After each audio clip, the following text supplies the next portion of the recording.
कहाँ से पढ़ते हो यार? कहाँ से इतना ज्ञान लेकर आते हो कि बहादुर शाह जफर फ्रीडम फाइटर नहीं है, खान बहादुर खान फ्रीडम फाइटर नहीं है? और तुमको शर्म नहीं आती? तुम बहादुर शाह जफर के चेहरे पर कालिक पोतते हो, जिसने अपने छोटे छोटे बच्चों को देश के लिए कुर्बान कर दिया। लेकिन खान बहादुर खान के बारे में आज मैं जो कहूँगा वो आपको इस किताब से कहूँगा। देख रहे हैं आप इस किताब को? पहचानिए इस शख्स को, विनायक दामोदर सावरकर। अगर थोड़ा सा भी पढ़े होते तो गधों की तरह इस तरीके की हरकत नहीं करते, खान बहादुर खान का सम्मान करते।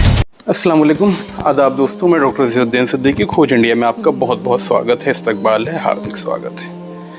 कुछ तस्वीरें देखकर मन विचलित हो जाता है। हालांकि मैं इस तरीके के एपिसोड कभी बनाता नहीं हूँ, ऐतिहासिक स्थलों की जानकारी देने के लिए आपको कोशिश करता हूँ, लेकिन कल मैंने मेरठ से आई तस्वीर को देखा। देखिए आप भी इस तस्वीर को देखिए, ये स्वतंत्रता सेनानियों का भारत में सम्मान हो रहा है। देख रहे हैं आप इस तस्वीर में किस तरीके से बहादुर शाह जफर और खान बहादुर खान के चेहरे को पर कालिक लगाई गई है, और क्या लिखा गया है? ये फ्रीडम फाइटर नहीं है। कहाँ से पढ़ते हो यार? कहाँ से इतना ज्ञान लेकर आते हो कि बहादुर शाह जफर फ्रीडम फाइटर नहीं है, खान बहादुर खान फ्रीडम फाइटर नहीं है? बहादुर शाह जफर के बारे में तो बस मैं इतना ही कहूँगा कि इस तस्वीर को देखिए।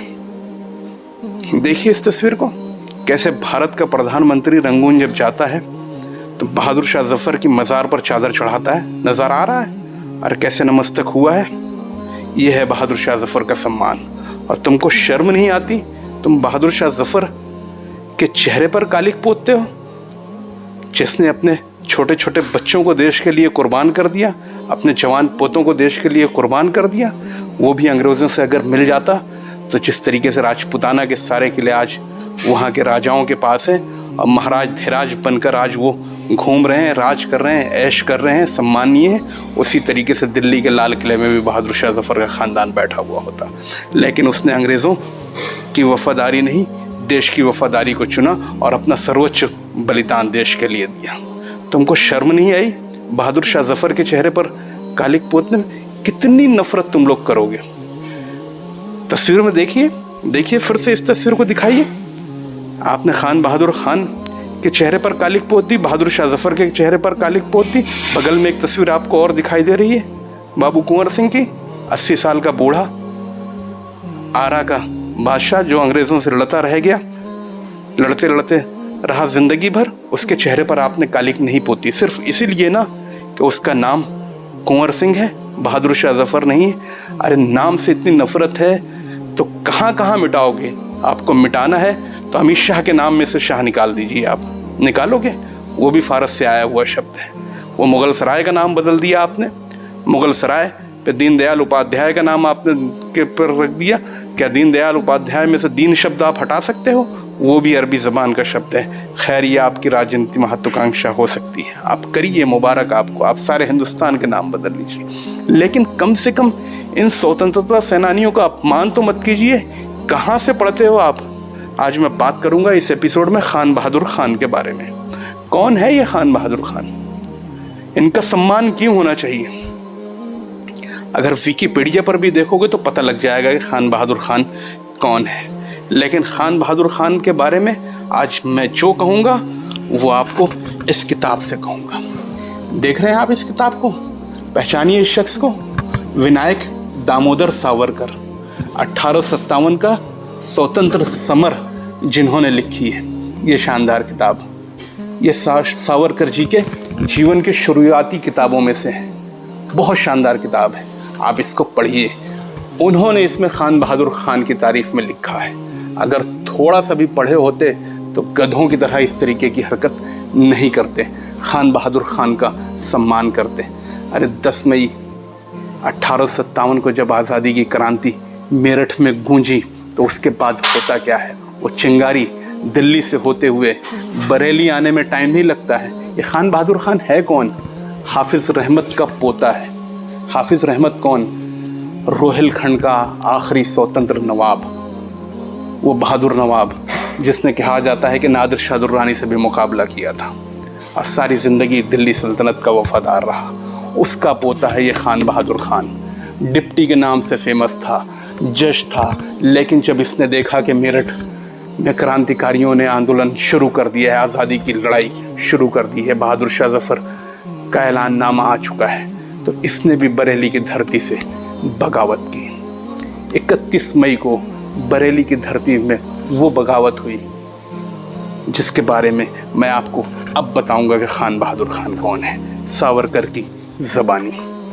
सावरकर को मानते हो ना? ये सावरकर की किताब है, देख लीजिए। इसके पेज नंबर 145 पर आप आओगे तो ये रोहेलखंड करके, ये देखिए रोहेलखंड करके आपको एक बाब दिखाई देगा। ये देखिए, ये रोहेलखंड, यहां पर लिखते हैं सावरकर।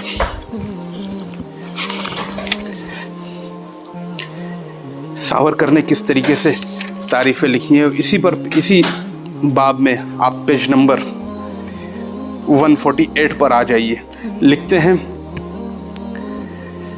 अंग्रेजी निशान उतार फेंककर बरेली में स्वतंत्रता का झंडा फहराते ही नेटिव तोपखाने के मुख्य सूबेदार बख्त खान ने सारी नेटिव सेना का नियंत्रण अपने हाथों में ले लिया। बख्त खान का नाम आगे चलकर दिल्ली की लड़ाई में हमको सुनने को मिलेगा। इस सेनापति ने सारे नेटिव सिपाहियों को स्वतंत्रता के बाद इस तरह व्यवहार करना है और नव स्थापित स्वराज्य में क्या क्या कर्तव्य करना चाहिए, इस पर एक भाषण दिया। उसके बाद अंग्रेज ब्रिगेडियर की बग्गी में बैठकर यह स्वदेशी ब्रिगेडियर बरेली के रास्ते से जाने लगा। उसके साथ साथ अंग्रेज अधिकारियों की गाड़ियों में नवनियुक्त अधिकारियों भी चल दिए। खान बहादुर खान के नाम का जयघोष करके, खान बहादुर खान के नाम का, सावरकर जी लिख रहे हैं, खान बहादुर खान के नाम का जयघोष जानते हो ना? हिंदी बहुत अच्छी है वैसे आप लोगों की। जयघोष करते हुए दिल्ली के बादशाह के सूबेदार की हैसियत से उन्हें रोहेलखंड का शासन अपने हाथ में लिया। बरेली में स्थित यूरोपियन के घरों को जलाकर लूटकर भस्म करने के बाद फिर कैद किए गए यूरोपियन को खान बहादुर ने अपने सामने बुलवाया। अंग्रेज शासन में जज का काम करने से उन्हें अंग्रेजी न्याय कैसे किया जाता है ये ज्ञात ही था, इसलिए उन्होंने उन यूरोपियन अधिकारियों की जांच के लिए एक कोर्ट नियुक्त किया। इन अपराधियों के प्रांत को लेफ्टिनेंट गवर्नर का दामाद डॉक्टर हे भी था। बरेली के सरकारी कॉलेज का प्रिंसिपल डॉक्टर करसन भी था। बरेली का जिला मजिस्ट्रेट भी था। एक दिन पूर्व ही राजनीतिक खान बहादुर खान इसके गले में गलवहिया करके बैठा था, लेकिन अंदर ही अंदर साजिश कर रहा था। आज ये सिंहासन पर और वो अपराधी के पिंजरे में था। ज्यूरी की शपथ लेकर रीति अनुसार न्याय पर बैठे अलग अलग आरोपियों पर, अपराधियों पर लगाकर उन्हें फांसी का दंड सुनाया गया और उन 6 यूरोपियन लोगों को तुरंत फांसी पर चढ़ा दिया गया। तुरंत ही खान बहादुर के आदेश से एक विज्ञापन छापा गया कि यूरोपियन कमिश्नर भाग गया है, जो इसे पकड़ कर लाएगा उसका सिर काट कर लाएगा, उसे 1000 रुपये पुरस्कार खजाने से दिया जाएगा। इस तरीके से खान बहादुर खान के कारनामे बरेली वालों ने देखे। उसके बाद खान बहादुर खान यहीं पर नहीं रुके, उन्होंने शाहजहांपुर को आज़ाद करवाया, उन्होंने मुरादाबाद को आज़ाद करवाया, उन्होंने बदायूं को आज़ाद करवाया। इस तरीके से पूरे रोहेलखंड पर 1 साल तक राज किया। 3 हमले उन्होंने नैनीताल के ऊपर किए। असफल नहीं हुए ये बात अलग है, लेकिन 3 हमले नैनीताल के ऊपर किए। एक शानदार फौज 20,000 सिपाहियों को लेकर बख्त खान की सेनापति बख्त खान को बनाकर दिल्ली बहादुर शाह जफ़र की हेल्प करने के लिए भेजा। ये खान बहादुर खान है। आगे और अभी आपको बताता हूँ, सावरकर की ज़बानी आपको बता रहा हूँ कि खान बहादुर खान कौन है।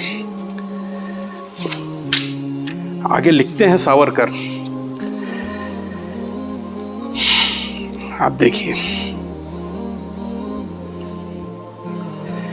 इन बातों के आधार पर अंग्रेजों के कब्जे से निकलते ही रोहेलखंड ने खान बहादुर खान का शासन स्वीकार किया। कालिक पोतते हो आप। सावरकर क्या कह रहे हैं सुनो। पहले बताया गया कि दिल्ली की ओर लड़ने चल दिए। उसके बाद खान बहादुर खान ने प्रदेश का बंदोबस्त रखने के लिए नई सैनिक भर्ती चालू की और राजधानी के अधिकतर नागरिकों को सिपाही के रूप में तैयार किया। सारे स्थानीय विभागों की व्यवस्था करके उसमें अधिकतर पहले के लोगों को ही रखा और वरिष्ठ स्थानों पर नए स्वदेशी अधिकारियों की नियुक्ति की। सरकारी पैसा दिल्ली के बादशाह के नाम पर वसूल किया जाने लगा। न्याय देने के लिए पहले ही कोर्ट खोले गए और पहले ही नौकर नियुक्त कर दिए गए। संक्षेप में, जहां यूरोपियन अधिकारी होते थे, हिंदुस्तानी अधिकारी नियुक्त किए गए। उस विभाग में भी क्रांति धक्के सिवाय किसी भी विभाग में राज्य क्रांति धक्के से अन्य तरह के परिवर्तन नहीं हुआ। खान बहादुर ने अपने सूबे की ये सारी जानकारी दिल्ली में बादशाह को लिखकर भेज दी और रोहिलखंड का राजकीय घोषणा पत्र लगाया। सावरकर जी लिख रहे हैं कि राजकीय घोषणा पत्र जो था खान बहादुर खान ने उस वक्त जारी किया था, वो क्या था, गौर से सुनिए। किस तरीके से हिंदू मुसलमान में एकता की बात करते थे। आज तुम उनके मुंह पर कालिक पोतते हो। हिंदुस्तान देश के वासियों, ये खान बहादुर खान का पैगाम पढ़ रहा हूँ, सावरकर की किताब 1857 का स्वतंत्र समर से। हिंदुस्तान देश के वासियों, स्वराज प्राप्ति का दुर्लभ अवसर तुम्हें प्राप्त हो गया है। उसको स्वीकार करोगे या अनादर। इस अपूर्व और असाधारण अवसर का तुम लाभ लोगे या उसे हाथ से फिसल जाने दोगे। हिंदू बंधुओं और मुसलमान भाइयों, ये ध्यान में रखना कि यदि अपने हिंदुस्तान देश में इन अंग्रेज़ों को तुमने रहने दिया तो ये तुम्हारे देश का सत्यानाश और तुम्हारे धर्म का विनाश किए बिना कभी भी रहने नहीं देंगे। अंग्रेज़ों के फरेब के कारण आज हिंदुस्तान के निवासियों ने अपनी गर्दन अपने ही तलवार से काटी है। अंततः वह गृह क्लेश की गलती हमें अब सब ठीक कर लेनी चाहिए। मुसलमानों से लड़ने की सलाह हिंदुओं को देना और हिंदुओं के विरुद्ध चलने की बात मुसलमानों को कहना, इस कपट नाटक का प्रयोग अंग्रेज़ लोग अब भी करना चाहेंगे। परंतु हिंदू बंधुओं, आप उनके जाल में मत फंसना। चतुर हिंदू बंधुओं से ये कहना आवश्यक नहीं है, अंग्रेज़ लोग अपने वचन के कभी भी पालन नहीं करते। झूठी सच्ची बातें कहकर बहलाने में वो उस्ताद हैं। वो पृथ्वी से अन्य धर्मियों का नाश करने के लिए आज तक प्रयास करते रहते हैं। उन्होंने दत्तक संतान के अधिकार छीने, देशी राजाओं के प्रवेश और राज्य उन्हें खा लिए। नागपुर का राज्य उन्होंने अधिग्रहण किया, लखनऊ का राज्य उन्होंने डुबो दिया। हिंदू और मुसलमान दोनों को ही उनको पैरों के तले कुचला। मुसलमान भाइयों, तुम्हें कुरान की परवाह हो और हिंदुओं, आपको गौ माता की चिंता हो तो अब आपस में भेदभाव भूलकर इस जिहाद में सब लोग सम्मिलित हो जाओ। एक झंडे के नीचे लड़ते लड़ते मैदान में कूद पड़ो और हिंदुस्तान से अंग्रेज़ों का नाम रक्त के प्रवाह से धो डालो। हिंदुस्तान से फिरंगियों को नष्ट करने के लिए यदि हिंदू और मुसलमानों के साथ लड़ेंगे, यदि स्वदेश की मुक्ति के लिए वो रणांगण बनाएंगे, तो उनके देशाभिमान का इनाम स्वरूप गौ माता का वध बंद किया जाएगा। खान बहादुर खान वादा कर रहे हैं कि गौ हत्या बंद की जाएगी, सिर्फ हिंदू भाइयों के दिलों के लिए। आप सोचिए, ये थे खान बहादुर खान जिन्होंने 1857 में गौ हत्या पर पाबंदी लगाने की बात कही थी, और आज आप उनके मुंह पर कालिक पोतते हो। समझ में नहीं आता ये खान बहादुर खान कौन है। ये एक और पारमार्थिक स्वतंत्रता प्राप्त करेगा, परंतु यदि कोई स्वदेश युद्ध के विरुद्ध जाएगा तो वह स्वयं के सिर पर आघात करके आत्महत्या अपराधी होगा। हिंदू एवं मुसलमान बंधुओं, भली भांति समझ लो कि यदि तुमने अंग्रेजों को हिंदुस्तान में रहने दिया तो निश्चित रूप से तुम्हारा धर्म नष्ट करेंगे और तुम्हारे नरमेध भी होगा। अंग्रेज अब भी हमारे साथ कुटिलता की नीति का ही पालन करेंगे। वो हिंदू को मुसलमानों के विरुद्ध उभारने में कदापि नहीं चूकेंगे। ये खान बहादुर के विचार थे। इस परवाने को छपवा कर उन्होंने गांव-गांव में मुनादी करवाई। तब जाकर खान बहादुर खान के साथ सारी रोहिलखंड की अवाम जमा हुई और 1 साल तक पूरे रोहिलखंड को आज़ाद करवा कर रखा गया। उनके मुख्य सलाहकार कौन थे जानते हैं आप? शोभाराम जी थे। उनके मुख्य साथी कौन थे? जयमल सिंह थे, सुनाम सिंह थे। इन लोगों ने मिलकर, हिंदू मुसलमानों ने मिलकर पूरे रोहिलखंड को 1 साल तक आज़ाद किया।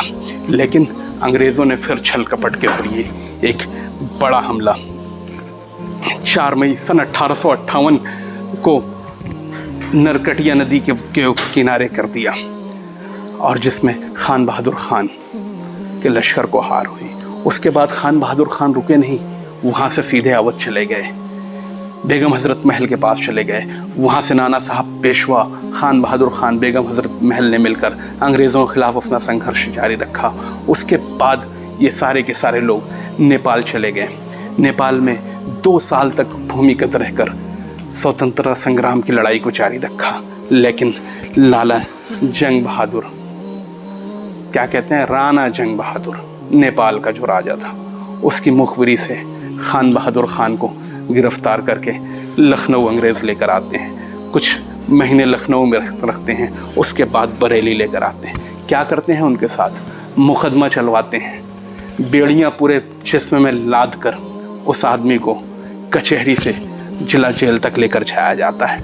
पूरा बरेली तमाशबीन होकर गुस्से में उस मंज़र को देखता है। अंग्रेज़ समझ जाते हैं कि हालात कितने बद से बदतर होते जा रहे हैं। जेल के अंदर ही खान बहादुर खान को तुरंत फांसी पर लटका दिया जाता है।